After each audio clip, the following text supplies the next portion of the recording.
Hi guys, this is Omar speaking, and today guys I'm going to talk about the Arabic language and explain the types of Arabic we have.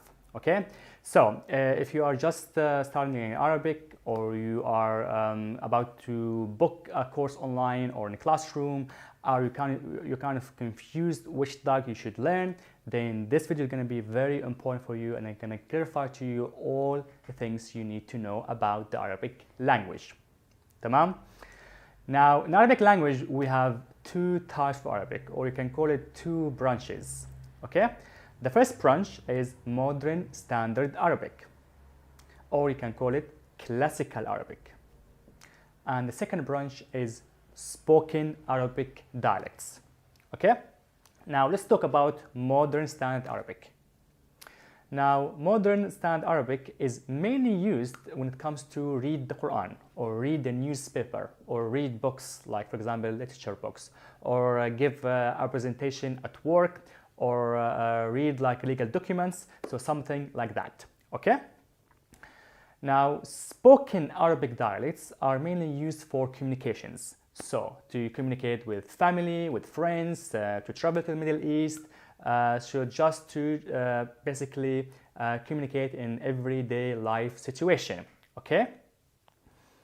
So, if your goal was to speak and to communicate with Arabs and to travel to the Middle East and to just basically have kind of like a casual conversation and also understand the culture of that country, then spoken Arabic dialects is your best choice. Now, if you want to read the newspaper, if you want to read the Quran, if your goal was to actually master that area, then you should go for modern standard Arabic. Now, in spoken Arabic dialects, we have three standard dialects, and all you need to do to focus on one dialect from these three, and that's it. And you will understand the rest easily. And the three main dialects we have are Levantine Arabic, which is spoken in Syria, Lebanon, Jordan, Palestine. And then we have Gulf Arabic, which is spoken in the Gulf region and Saudi Arabia and Iraq as well. And then we have Egyptian Arabic, which is spoken in Egypt. Okay?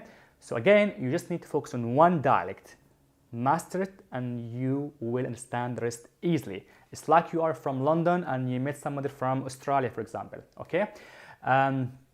Some of you might ask me about what about the Moroccan dialects. Now, the Moroccan dialects, it's considered Arabic dialect, but unfortunately, it's not 100% Arabic because it has lots of French vocabulary, so it's not really clear Arabic.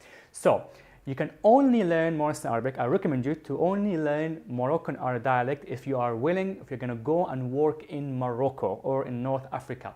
But if you want to travel to the Middle East, like in general, then pick one of the three main dialects. Okay? I hope guys that was useful, and until next time.